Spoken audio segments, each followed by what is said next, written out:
আপনি আমাকে ব্লক করে রাখলেন, আর আমি আপনার সাথে কথা বলার জন্য হাজারো অপশন খুঁজতেছি। কে আজব, তাই না?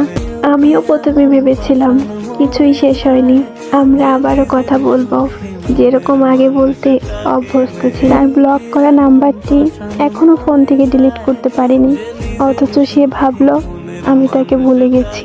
রাত হলে কল করতো, আর এখন রাত হলে SMS করে, কারণ দুইজনের সাথে একসাথে মেসেজ করা গেলেও ফোনে কথা বলা যায় না। ওহে আমার জান, কি দরকার ছিল এতটা কাছে টেনে নেওয়ার, যখন আপনার উদ্দেশ্যই ছিল আমাকে দূরে সরিয়ে দেওয়ার। নিজের ক্ষতি নিজেই করছি, দোষ দিব কারে?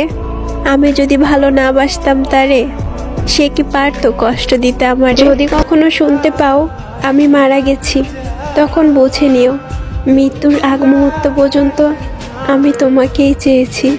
ভালোবাসার কথা বলে ভালো না বাসা মানুষগুলো খুনির সমতুল্য হয়। আর রইল তোমাকে ক্ষমা করার কথা, আমি খুব ক্ষুদ্র মানুষ, আমার ক্ষমা করার অধিকার নেই।